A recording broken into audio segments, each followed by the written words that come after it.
Now, all this is highly technology dependent. It's a world of big data, IoT, sensors, 5G connectivity, geospatial technology, robotics, amongst others. So, ladies and gentlemen, the ICT builds the bridge between the citizen and its government, where citizens can interact with their government, and in return, the government can build the city, taking into consideration the choices that the citizens have. Well, to me, this sounds like a dream, doesn't it? Uh, so let's hear from our dream weavers who are also who also pose a unique ability to convert this dream into reality. Ladies and gentlemen, for today's session, we have a set of esteemed Indian and global experts to share their capabilities in tech space for creating the future cities of India. The session will be moderated by Vikas Agarwal, who's a partner advisory services, Ernst& Young. Before I invite Mr. Tanmay Chakravarti, Chairman FICCI Committee on Urban Transformation and Group Government Officer, Tata Sons, I would just take half a minute to thank our sponsors, Cisco, for making possible today's session. Thank you very much. Tanmeda, the floor is yours to do the formal welcome.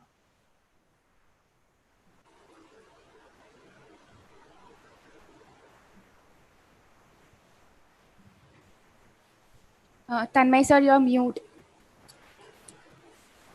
A very good evening to all panelists and participants to this very concurrently apt webinar, Digital Transformation, Managing Cities Future Ready, Making Cities Future Ready. It is also synchronizing at a time when our Prime Minister is making a key announcement on television. But of course, our conference got set up before. So I really appreciate all of you who have joined this webinar. I want to formally firstly welcome our esteemed panel. Clarence Barbosa, he is the Director and Head of Public Sector, Asia Pacific and Japan, Cisco Systems. Ms. Deepti Dutt, she's the Head of Strategies, Public Sector, Amazon Internet Services. Rajesh Mathur, he is the advisor from Esri Technologies India. Mr. Tapan Gosalia, he is the co-founder and director of Amex Info Technologies. And the panel will be moderated by my friend, and we worked along for many years, Vikas Agarwal, who's a partner of advisory services from Ernst & Young. So I formally welcome all panelists and welcome all the participants. This is a webinar on maybe an extension of an ongoing effort that's going on around India in terms of making our cities smart and livable. We will, of course, mostly discuss in the context of Indian cities getting to be future ready, especially in light of the changed environment post-pandemic. And I will look forward to hearing the other panelists, and I'll indeed have an opportunity to put in my own comments as well when I get the opportunity and when Vikas gives me that opportunity as a panelist as well. But I look forward to interacting with all the panelists and the questions from the participants in this webinar. So I want to hand over the baton to Vikas to conduct the session for this evening. Over to you, Vikas. Thanks, Tanmeda. Good afternoon, everyone. A very warm welcome to all the audience and to my fellow panelists. And I think it's a very good panel that we have in the sense we have people who come from exact the world of digital transformation, ranging from experts who are in the area of IoT to connectivity to ICCC to cloud and to innovation, and of course, your Tanmeda to top it up all in terms of overarching understanding of how governments actually work and need to work. I've been hearing multiple, advisories from Tanmeda on that. So I'm very tempted to add two words to the title of the session today. So the title is Digital Transformation, Making Cities Future Ready. So I'm tempted to add the word future ready for future, which has been anticipated, and future, which none of us can anticipate. And the reason I'm tempted to add these two words is if we had this webinar around same time last year, I don't think any of us anticipated that we'll be doing this webinar and not a seminar, sitting at our respective homes because of exceptional circumstances into which we are. So it was a future totally unanticipated. And I'm sure you all would have received multiple jokes on WhatsApp and SMS about all the plans about being future ready, did we ever know the future is going to be in such a manner? At the same time, I'm very happy to observe, and I'm sure all of you would agree, the first two words of the topic today, digital transformation, actually made us ready for future which was unanticipated, which we never anticipated. Digital has come to our rescue. The way digital has transformed the way we work, the way we interact, the way today we move around virtually, the way we transact our business, the way we talk to government, the way government talks to us, the way government is taking care of us, the way various people in various walks of life are functioning today. I think digital has come to our rescue. And I don't think I need to belabor the point that digital transformation, going by what's happening today, makes us ready for the future, which is anticipated and also which is not anticipated. So with that, I'll quickly move on to the way our cities are structured today. In Indian cities, I think there are multiple complexities. While complexities are there around the world, but we live in a country wherein each of us, each of our towns, cities, each of our urban areas are at different stages of maturity.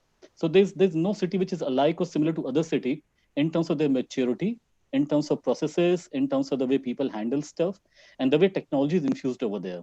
So digital transformation for Indian cities becomes a very, very, I'll say good, a very exciting melting pot of various technologies at various stages of maturity, of various processes, of various kind of people who bring in various kind of experiences. There are cities which are ready today with fantabulous state-of-the-art ICCCs. There are cities which are yet to understand what good can ICCC bring to them. There are cities today which have been investing into technology over the years. There are cities which are just started to invest into technology. There are cities which have been able to optimize their operations, and there are cities which are yet to understand what optimization means. So with that kind of medley that we have in India, I think it's a very interesting scene for technology-led transformation, how technology can assist each of these cities, irrespective of where they are in terms of maturity curve, where they lie over there, and what exists over there. And I'm sure each of the panelists on the panel today understands that they bring that experience of having worked across this medley of cities, which are at various levels of maturity, wherein people, and when I say people, I mean the residents, I mean the government, I mean the administrators, I mean the businesses, have various capacities, have various understanding about how to go about rationalization, optimization, and of course, how a technology absorption will happen over there. With that, I won't take too much of time. I just want to highlight how technology has been helping cities over last 3 months. I think we all would have read that on various newspapers and magazines. We all have been interacting. We all have been to various webinars, but certain things stand out. First and foremost, I've not come across, irrespective of whether I am the consultant or my company is the consultant over there, or whosoever the technology OEM or integrator is, I've not come across a single city which has failed to leverage technology investment for the betterment of what's happening today. So all the cities have quickly repurposed, they quickly leveraged investments that have been done over there. And when I say investments, I mean the entire bandwidth, I mean the entire spectrum of it, ranging from edge devices, which may be IoTs, which may be actuators, which may be sensors, up to the network, coming back to central place, ICCC, talking about the IoT platform, talking about the GIS to be used as a unifying platform, talking about how cities have done innovations in the past, how they've done innovation on top of those innovations to grapple with current scenario and to provide COVID countermeasures and relief measures. So technology has served us very well. And I believe that this technology is here to stay. This experience is here to stay with us. And something probably which we discussed on the earlier webinar, which we had a couple of months back, probably we all knew what all this technology can do for us. Probably we all knew what it should be put on use for. But it took us this pandemic to actually harness the benefit and potential of this technology. With that, let me invite Tanmay views on the way government is working today, the way government is structured today. In our cities, unlike the Western world, we have multiplicity of authorities, we have multiplicity of hierarchies, we have multiple entities working together, sometimes at cross purpose, but fortunately and very good for us, over the last 3.5 months, they all have come together to provide services. They all have come together to provide relief. They all have come together to implement, to plan, to design, and to go deeper into that. But ultimately, a lot of orchestration still needs to be done. So my question to Tanmay is, what are his views in terms of with this multiplicity of authorities, multiplicity of entities, with this multiplicity of hierarchies, there's bound to be multiplicity of thoughts and views. There's going to be some kind of hierarchy of prioritization for each of the entity. Tanmeda, what do you believe is the right way for a city government to go about orchestrating everyone's positives in the right direction so that all of us as residents get the benefit of that? Thank you, Vikas. And,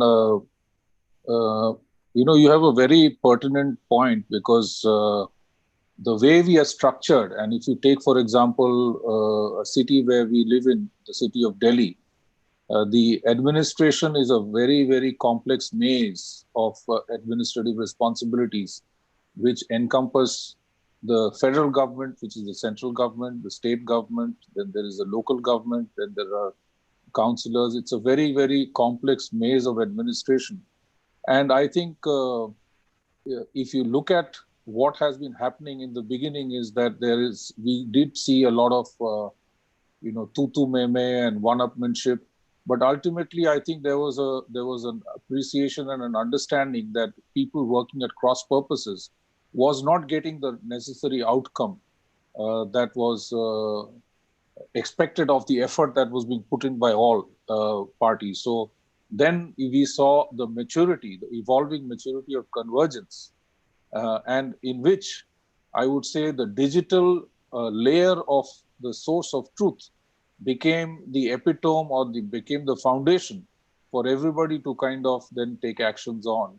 And a clear role responsibility matrix kind of evolved over a period of time. So I think this pandemic has also completely shaken up the traditional administrative way of doing things clearly.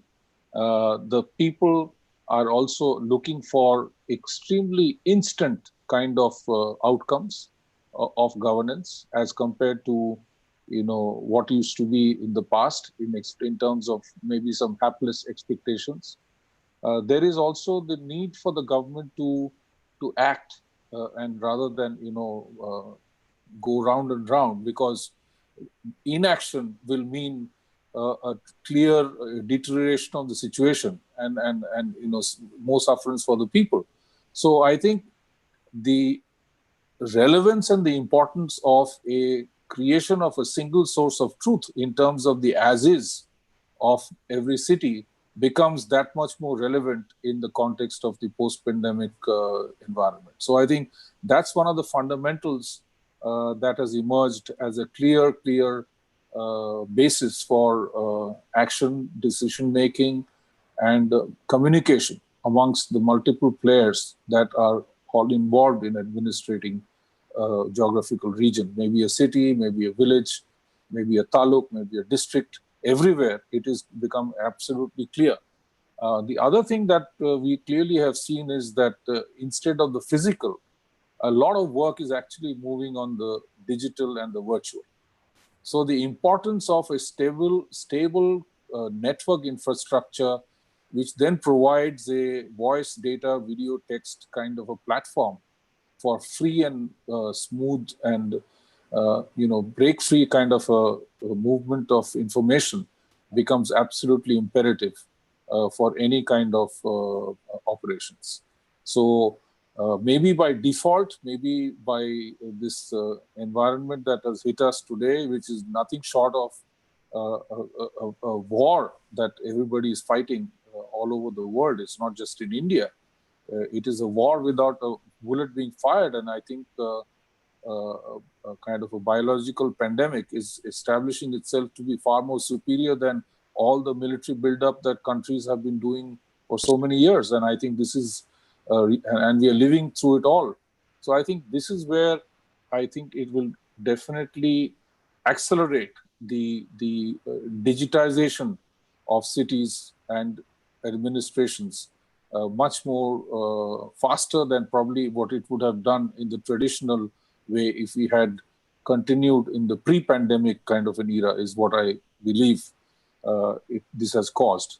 The other thing is that I think also it has some events like, for example, the migration of labor from urban cities to our rural areas have clearly shown us the inadequacies of a database that we have of what skills were actually where and where did they originally belong to, where were their roots.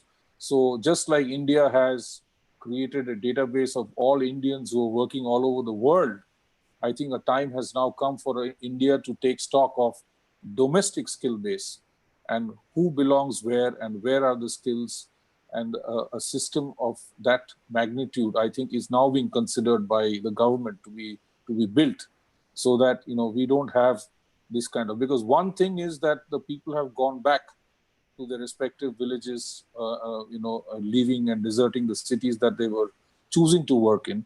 The other task that is going to come in the future once the pandemic dies down is to be able to then reconnect them back to where they have to come back to reinstate themselves in terms of work. There's very little information as to who's where, because most of the labor is belonging to the informal segment, and there is a need for India to mature and move a lot of these people from the informal work regime to a formalized regime, where again the labor gets benefits and others that they're deprived of as of in the past. So clearly there is a need for, and I'm sure I've heard that the government is planning to kind of look at that, and that's going to be another area of digitizing opportunities for creating a skill base as to where they are in terms of roots versus where they were or where they need to be in terms of their work opportunities.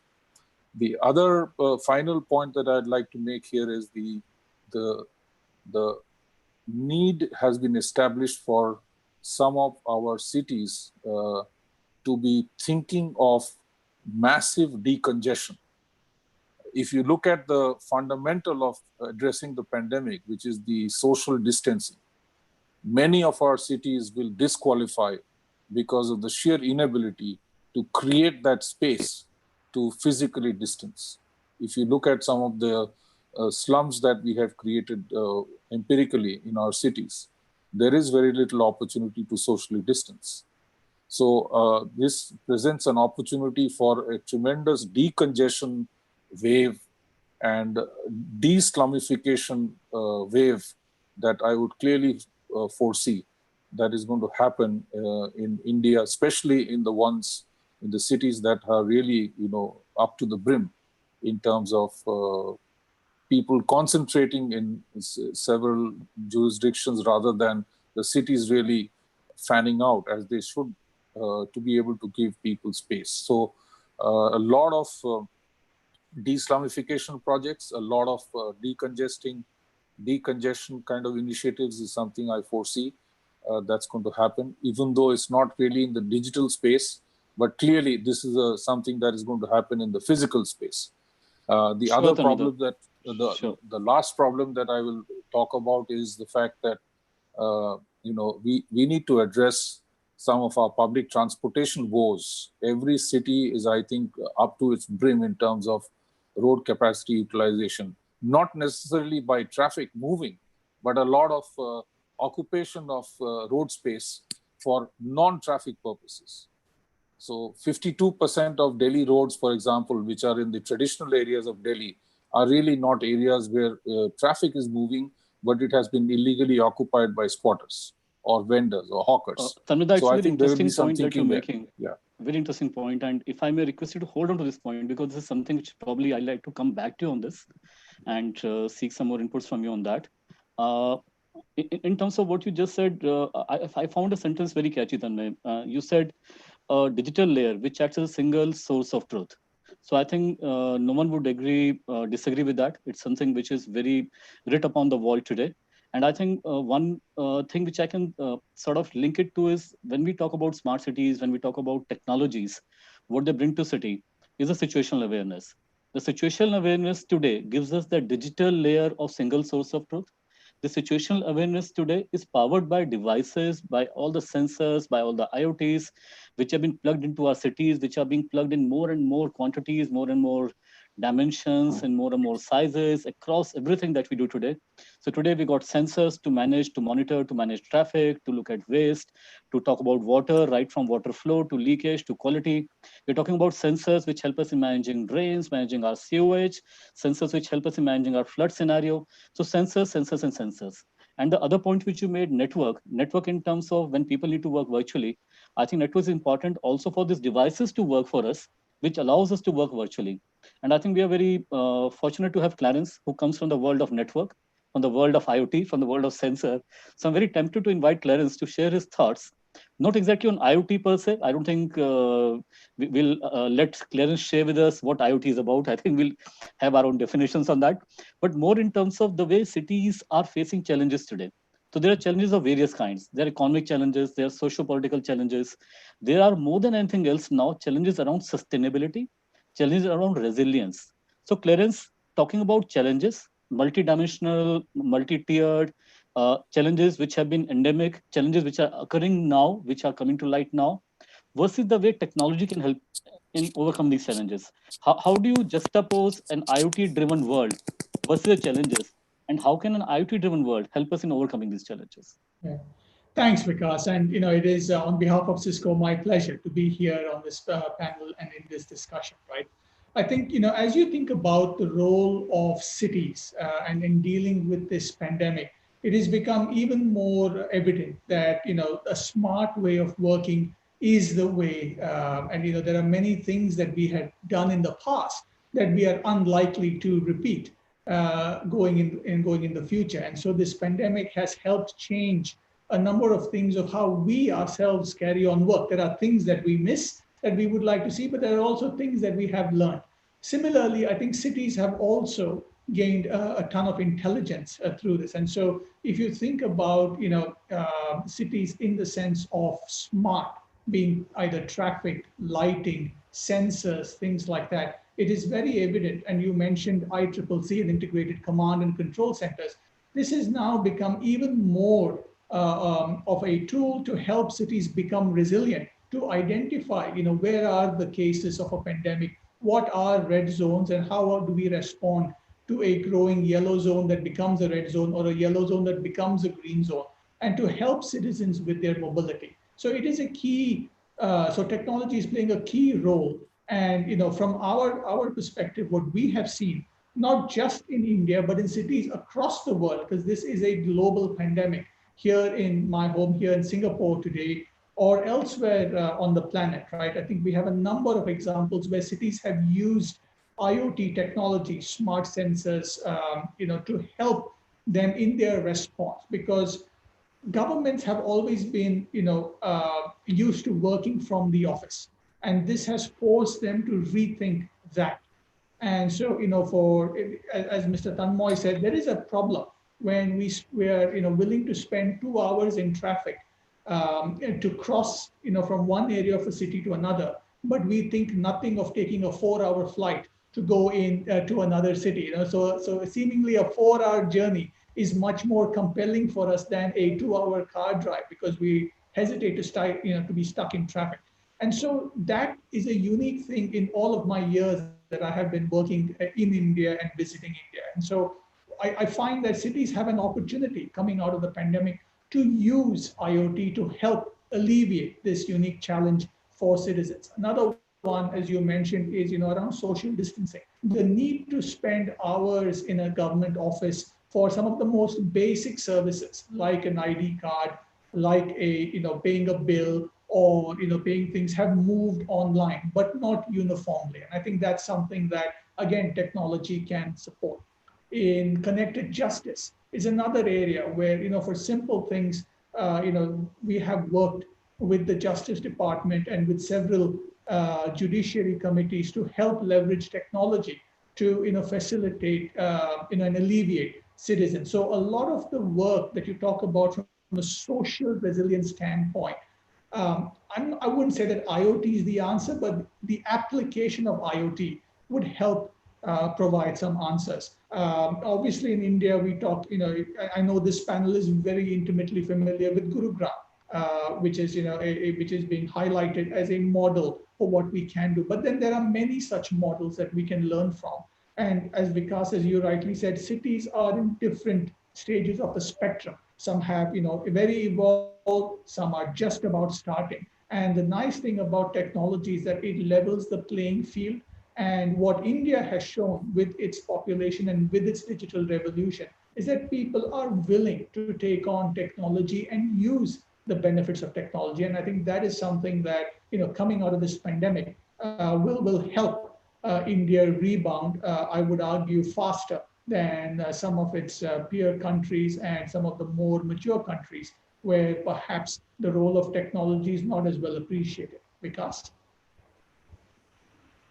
Thanks, Clarence. I agree. The IoTs have made our cities more intelligent. And again, I agree.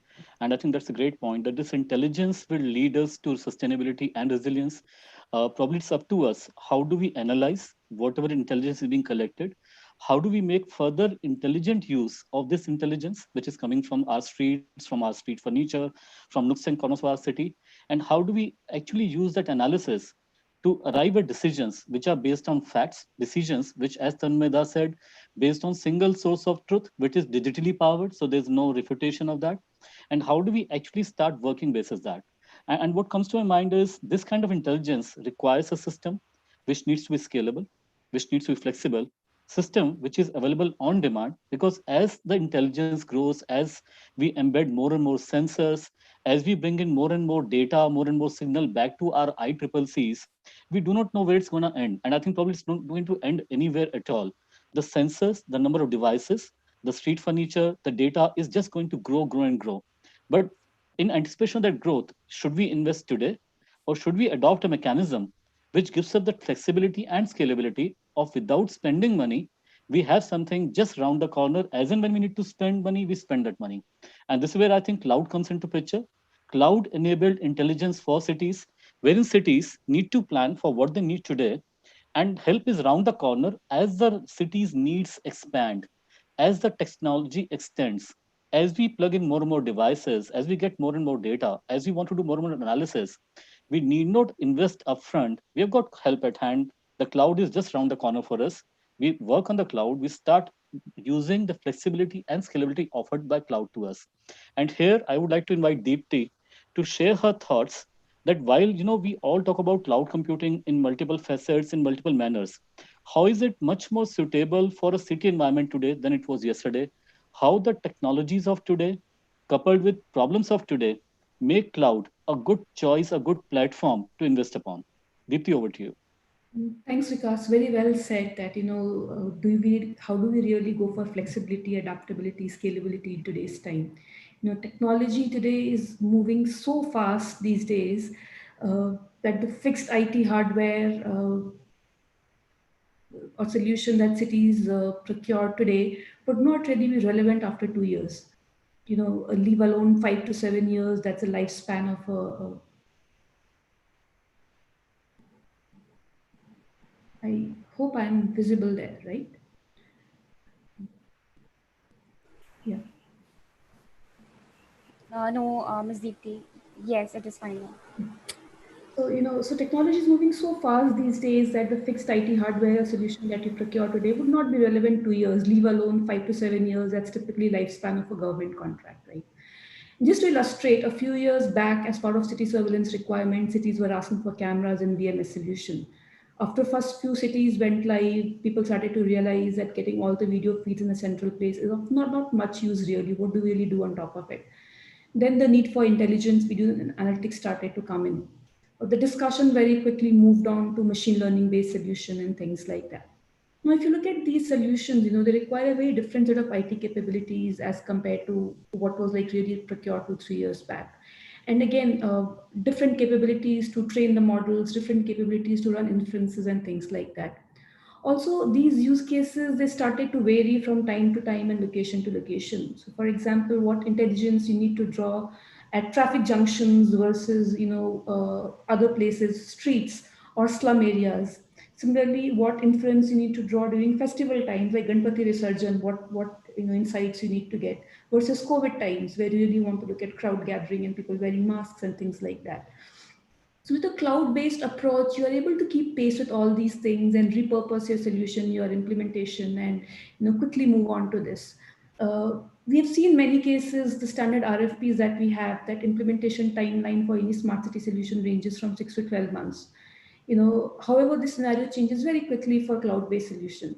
So let me take example of Mahua Ministry of Housing and Urban Affairs India Urban Observatory, right? Which integrates data from all smart cities across the country and gets a overall holistic view of what all data and policies to be made and things like that. They took advantage of power of AWS, and from the time they conceptualized the platform to it going live was a flat 6 weeks time. And also their use case, like, it keeps evolving over a period of time. The cities keep getting onboarded as you move on. New databases start to come in. So the solution grows with time, not really fixing, limiting it to what you had procured or what you had set up on day one. Since we are on the topic of COVID, let me also share some examples of how some of our partners and our solutions have quickly responded to this. So Quantella, which happens to be a very good partner of Cisco as well as AWS, and their ICCC platform, they were able to quickly repurpose their ICCC platform and convert it into a COVID response platform. And within no time, within a week or 2 weeks, they're able to roll it out for multiple cities and states and things like that. Another good example that comes to my mind is eGov Foundation, which runs this Digit platform, a lot of other solutions. So again, they were able to repurpose their solution, build modules on top of it, and within 72 hours, they were able to host a solution to do e-pass for multiple states and things like that. And of course, we all know about Arogya Setu, the scale and speed at which has been rolled out. This is to talk about the scale and speed and all. Another attention I would like to draw is how much of money our cities really waste in this IT infrastructure. So there are studies from the likes of Gartner that say that best of data centers are less than 50% utilized. And we know that smart city RFP in India, by default, they ask for IT infra to be less than 50% utilized. So why really waste so much of money and resources in all this heavy lifting of underutilized IT infrastructure? So if one has to really take advantage of IT innovation, I would say that cities should start focusing on actual problems they want to solve. The RFP should focus on functional requirements and leave the task of IT infra heavy lifting to solution providers. They should move away from this entire thought process of my city, my data center. I want to own it, I want to have it here. So that's one thought process, that start looking at the RFP should start looking at things from actual problems that they want to solve, and not worry about IT infrastructure requirement. I think second thing that cities should look at and work very proactively is liberating the data that sits with them. Not all data is top secret data, not all data is very confidential data.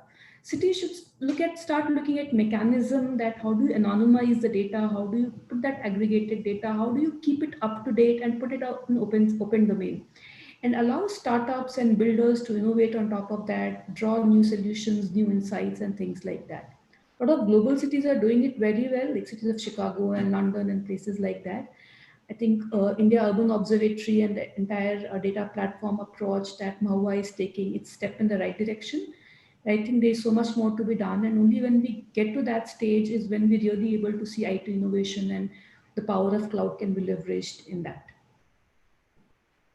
Thanks, Deepti. And a very wonderful point in terms of liberating the data. I think that's an ideal example of how cloud can help us in urban scenario and even probably non-urban scenario. When you start liberating data, when you start making it accessible to everyone to use it in an intelligent manner, I think cloud definitely is a good option.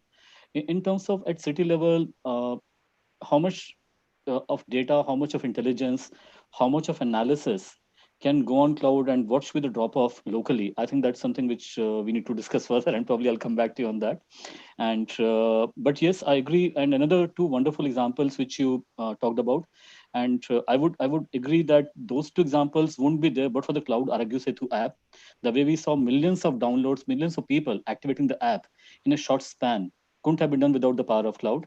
And of course, the eGov Foundation's ePass, since we were associated, I understand exactly the point which you made, that within 48 hours, the couple of state governments were issuing e-mobility pass without people having to visit, just applying online. and start moving around doing their daily businesses or attending to various emergencies. So point very well made, Deepti. And one aspect which comes to my mind, this is the moment we talk about Arogya Setu, we talk about e-pass mobility, or we talk about liberating the data. Unless we attach some geographical coordinates back to it, how do we make it all work together? Because when we talk about Arogya Setu app, people moving around with apps on their phones, how do we figure out who is where? But to my mind, GIS is not merely about putting geographical coordinates. GIS probably is about an enabling overarching envelope which helps in bringing various technologies together onto a single plane. On that single plan, we have multiple technologies talking to each other. We have got multiple devices talking to each other. And how do they work together across various geographical arenas, and even in same geography, how they work across various layers? So since we have an expert with us, Narinder, I would invite Narinder's thought on what's the shift, Narinder, you are seeing in terms of how GIS is helping cities beyond the traditional things which people associate GIS with. How GIS is helping towards sustainability, how GIS is helping towards resilience, how GIS-based applications can be used to make cities better for all of us. Narinder, over to you. Thanks, Vikas. I'll basically talk about two aspects. You rightly said from the GIS perspective, one about economic and environmental both.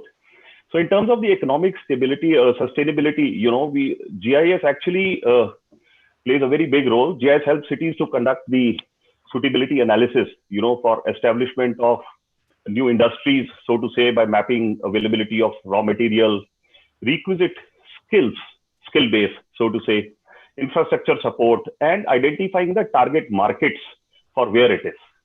Like we take in case of food processing industry, which we see this is a big consumer of agriculture produce. So we need to see that, we have agriculture farms which are nearby, not very far. Likewise, in the case of automobile industry, we need a large automobile hubs at a reasonable distance. So apart from that, GIS helps, for site selection in case of industrial or special economic zones with various considerations. You mentioned about, like things like proximity to the state or national highways, very, very important. Airports, ports, and other consideration in terms of infrastructure like power infrastructure and recreational, healthcare, educational, residential, that kind of infrastructure, which is very, very important from the economic sustainability point of view. The other aspect of this comes about the environment sustainability. Now, this is where GIS again plays an important role in terms of helping map the locations of, say, water and air pollution in the cities. This happens through, the number of sensors which have been installed either under the smart city program or otherwise within our cities. A lot of sensors are already there, which give us pollution and water related data. And these cities can actually use GIS for spatial modeling. Spatial modeling will primarily help them understand the point of concentration of where the, the pollution levels are high, and then plan their mitigation strategy accordingly. So if I look at it from the, say, the water pollution part of it, planning of waste treatment plants, so to say, that, we plan waste treatment plants in a way that our untreated industrial waste does not go, wastewater does not go directly into the rivers. Or in case, we want to look at air pollution, we're talking about planning of green belts so as to mitigate the air pollution concentration. So, this is extremely important. So GIS plays a great, role here. So which is more imperative, I would say. And apart from that, GIS has been there in the cities, and cities have been using GIS for beyond traditional mapping of the infrastructure. So, if we have to look at the sustainable use of GIS in the cities, the GIS has to become actually a part of the core infrastructure. They have to become a part of the workflow, the business workflow of a city, so to say. If you look at, I take an example of, we are in a pandemic situation, but I will take a different case. We are, monsoon is arriving and we have vector-borne diseases which come up during the city. So, this mapping of locations of water stagnation where it is happening, habitation, or the specific prone areas, what are there. So these have to become a part of the workflow of the health department. So if health department uses that as a part of the workflow, this certainly helps the department leverage technology to its best. Or otherwise, look at, citizen grievance. If you have a location-based citizen grievance, and it becomes a part of the city engineer's workflow, so to say, is delivering efficient services to the citizens and then sort of enhancing a citizen experience. And recently, in case of pandemic, I think the cities have leveraged GIS to its best. Today, every day we hear about mapping of, the positives, the hotspots, containment zones. So ultimately, it's the location which is playing a very, very important role. So, we from Esri have been engaged with more than 20-25 cities and over 25 state departments itself, including NDMA, to enable them spatially and helping them map all of these, the pandemic, entire pandemic has been mapped, and then it's being used for, GIS has been used extensively for carrying out very meaningful analysis. Cities like Bangalore, BBMP War Room, I think is sort of being used as a model war room. So with a lot of support from Mahua in this case. Yeah. Vikas. Thanks, Surinder. I agree, and I think we all have seen this, how important location-based response has been to counter the challenges posed by the pandemic, because but for location-based response, but for geofencing, but for ability to dissect our city map into various spots, be it hotspots or be it zones, would have been very difficult for each of us, and especially for the administrators, to go about helping the citizens in what they need. And here I would like to invite Tapan.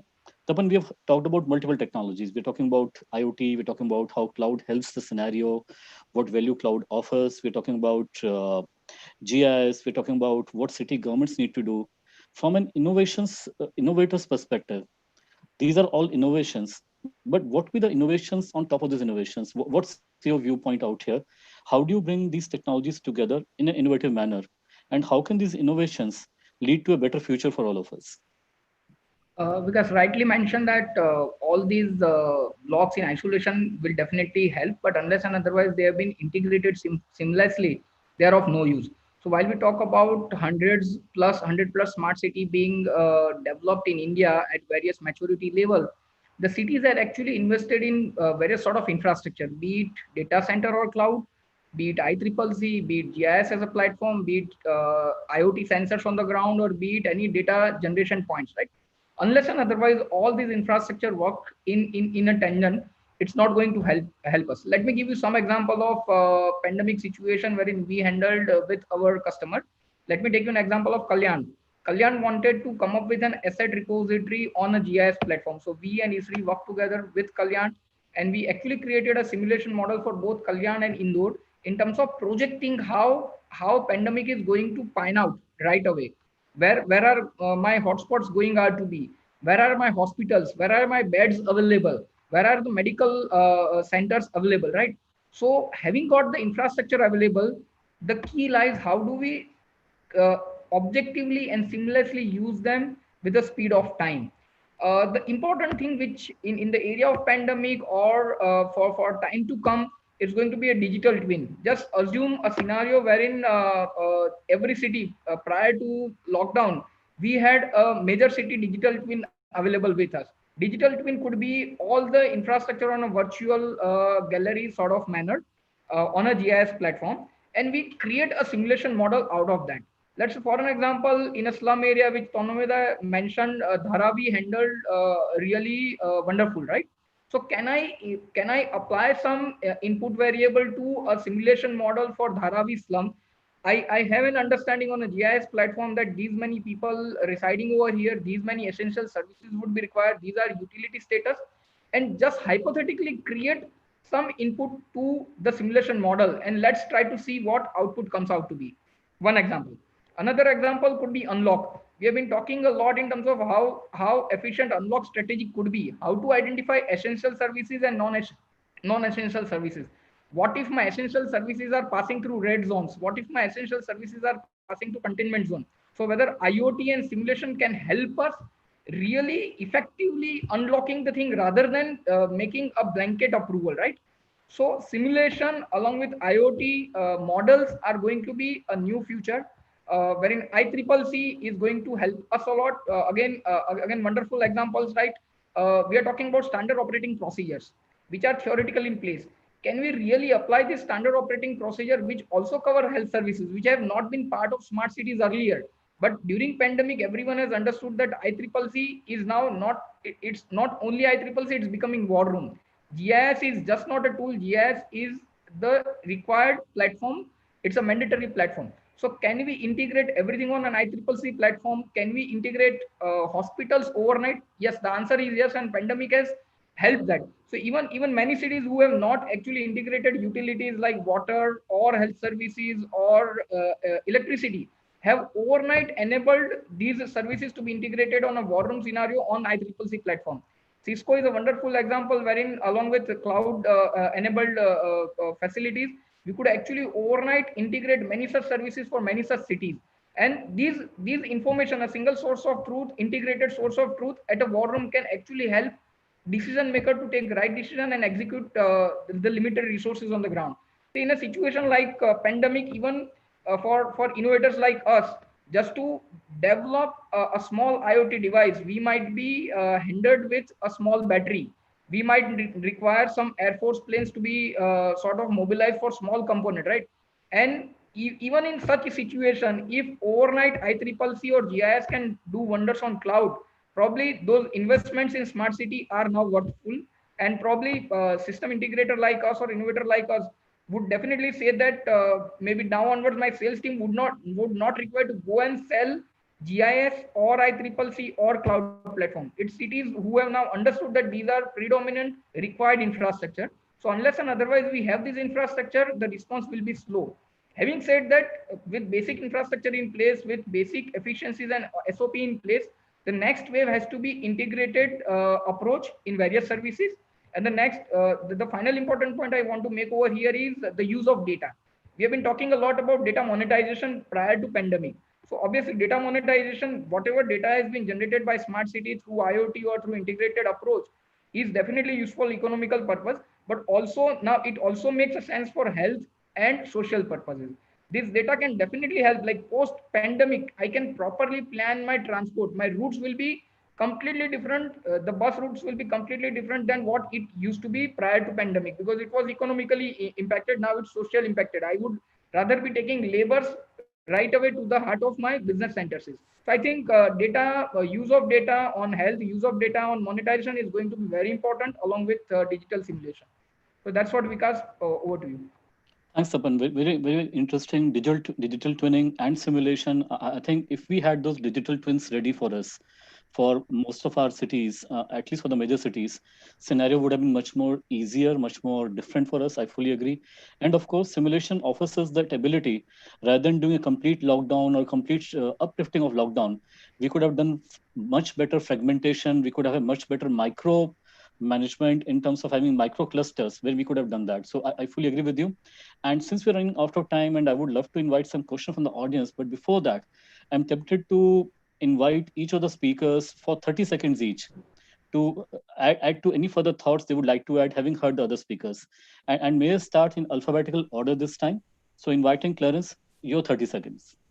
Thanks. Thanks very much, Vikas. And I think, my key takeaway is that the technology is our future, right? It is going to help us. And so the key is to develop these partnerships and understand, how. I think there are a number of use cases companies like us and our peer group here on the panel can support, but digital transformation and government go hand in hand. It is possible. Vikas, over to you. Sure. Thanks. Partnerships, the key point. Very well said. Deepti, your 30 seconds now. Thanks, Vikas. I think the point I would like to make is that, I think cities and consultants, they should start really worrying about the city problems that we want to solve, focus on business issues, and get over the myths and, the not so real things about that, myths that people have about technology, trust technology, and look at solving business problems really. Trust leading to problem resolution. Very well said. I'll move on to Narinder.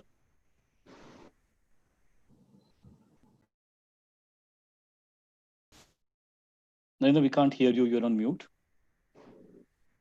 Yeah. Oh, hi. So I'm saying GIS is certainly imperative, and we've actually seen the use of GIS in situations like pandemic. But more than that, what we see is the convergence of different technologies, like IoT and others, which is there. And especially in this time, pandemic time itself, we have seen that how different technologies, how different stakeholders within the ecosystem have come together. So I think collaboration is one of the key. And GIS is going to play a very, very big role in terms of collaborating, not just amongst the government stakeholders, but amongst citizens also. So one of the things which ministry has done, the India Urban Observatory, where we have, Esri has powered the India Urban Observatory from the GIS perspective. We have created a platform where the ministry is going to be launching the citizen engagement platform very soon, where citizens can also, interact with the ministry, give their thoughts, share their ideas with the ministry, and make use of the data or information which is available. Thank you. So we started with partnership. We talked about trust. We talked about convergence and collaboration. Tapan, over to you. So I echo Narinder's point that in fact during pandemic, naturally at least MNEX aligned with all of these partners, Cisco, Esri, AWS, and all consulting big fours, right? So that collaboration has already been part of the game. The idea is, how do we really put to use the infrastructure which is available? The cities have invested crores of rupee in smart cities, in digitization, in network. How do we really make use of them in an integrated manner? How really and effectively it can be used for decision making? The point is, the governance has now already moved. The trust, I personally feel, being near to the customer and predominantly the government customer, the trust have come, and they understand that digital is the thing which is going to help them. So it's duty for all us as the industry to enable them, to help them in terms of utilize those infrastructure in a right manner. And there would not be any single solution to every cities. Every cities or every question would have a different customized approach.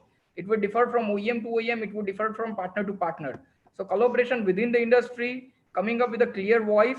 Obviously, there is going to be business. There is going to be economical benefit to all the partners. But ultimately, unless and otherwise this infrastructure is being used for citizens at a large, for security and safety, I think that's the right satisfaction the digital industry would get out of this.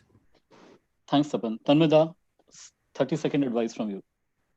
I think the pandemic has really made everybody kind of convinced that there is an urgent need to bring order to the chaos. I think the inventory that we have taken of every city is that there is a prevailing chaos.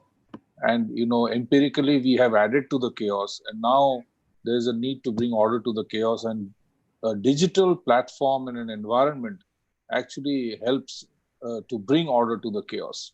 Also, I think there is, as I mentioned in my opening remarks, is that people will look at technology to be providing the single source of truth. Whether it is satellite imagery, which is going to give the actual picture rather than somebody reporting something, or whether it's a GIS technology, whether it is, people with mobile phones taking photographs and uploading them on the social media, or a government place to take action on. You're going to see more and more dependence on the source of truth, technologically driven, which is going to emerge, as I see, as compared to people giving their own rendition and the versions and all of that getting diluted, and therefore the action on that objective also getting completely diffused. So a lot more dependence on technology, and as Tapan correctly said, it is the onus is on the industry to really establish the outcome from technology to benefit the people as well as the government. That conviction is driven by some very good cases of transformation where technology actually has helped in bringing the before-after, tangible change in the before-after. So I would say that it is ingrained now, the foundations have been built, but we need to really take it to the next level. Thanks, Tanmaya. We have almost, I think, more than 200 audience who are participating through various social media handles. I've received some questions from some of the people. I guess we have time to take 2 questions only. My apologies to others whose questions I'm unable to field to the panel today. The first question is for you, Tanmaya. The question is, I'll read it out verbatim. It says, what are the low-cost options for public transport entities to begin their digital transformation or to equip themselves for a digital future?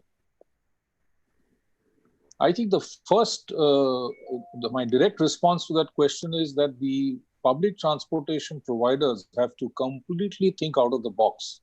they have been investing a lot of money in capital investment of procuring public transport, when I say buses. There is another way to do this where you can actually avail these buses by not owning them, but availing them as a service. You know, I'm a strong propagator of this per kilometer scheme, where with Tata Motors, we are actually saying e-bus as a service. So a lot of the money of these transport companies, which anyway they have very little of, is spent on capex investments in procuring buses. Now, if you go to a Delhi Transport Corporation depot, there are going to be more buses lying there out of order than the actual fleet that is operational on the street today.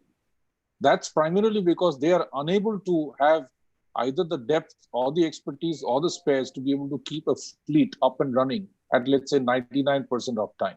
So if there's a little thinking out of the box and a transformation of the engagement model of how to run a public transportation network, I think a lot more can be provided. And one bus can actually get about 10 to 15 cars off the road. And in any case, every city that we have has run out of road space. So we can't be keeping on adding more and more cars.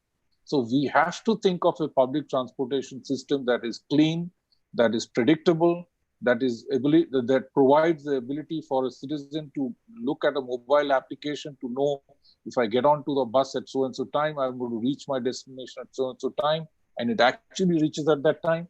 A lot more people would be happy to leave their cars at home and avail public transport. So innovation in engagement modeling can really bring about a transformation and a full adaptation of technology, a command and control system to manage the fleet as it is moving around the city, to ensure that the drivers are keeping to the speed limits and not braking. All of that is possible through sensors in buses, feeding information back to the command control center. So technology has a big role to play, but the moving away from this traditional thinking of procurement of buses to be able to provide public transport needs to undergo a mind transformation in the first place.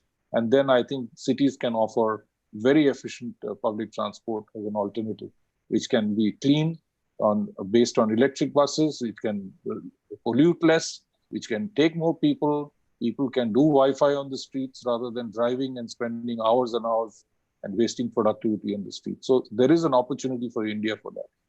Sure. Thank you. I'll just take up one more question, which is both a statement and a question. Maybe some of us would agree with the statement, some of us would disagree with the statement. And I would request one thought each from Deepti, Narinder, Tapan, and Clarence on this question plus statement. And the question is, what are the steps which cities should follow in this transformational journey? And the statement which comes attached to the question is, the smart cities started with ICCCs, they started with similar technologies, which seems to be appealing to all, but have the smart cities taken into account the very basics of a city? So Clarence, Deepti, Narinder, Tapan, one thought each from you.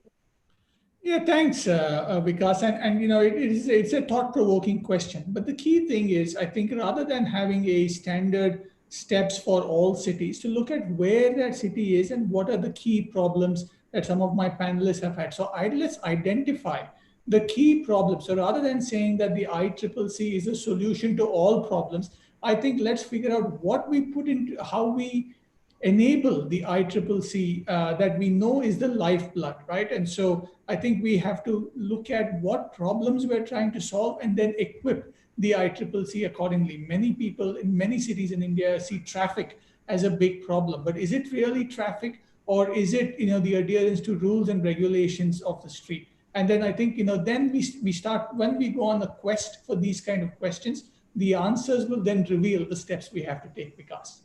Thanks, Clarence. Deepti?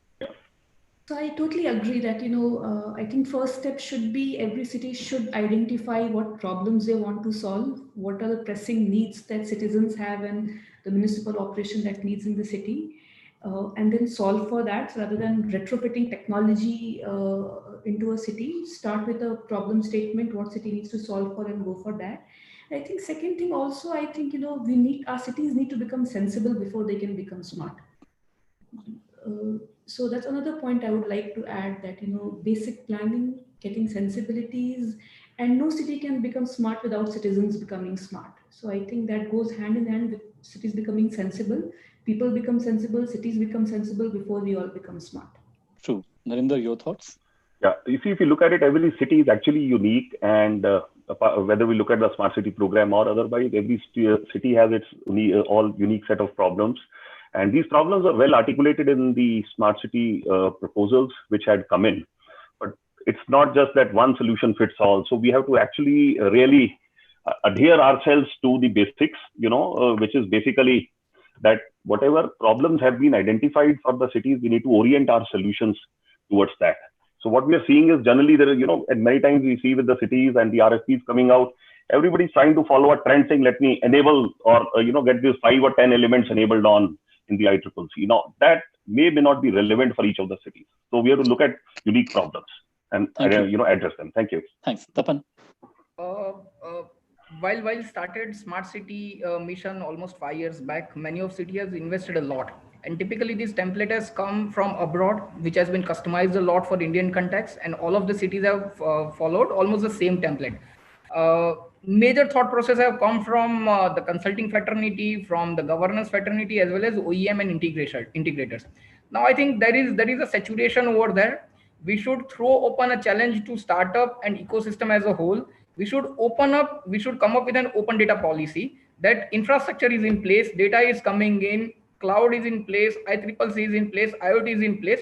Let's throw open a challenge to ecosystem and startup at a large, that come up with the solutions. They are the ones who are going to identify real problems on the ground, because the saturation from thought leadership probably have reached to a level.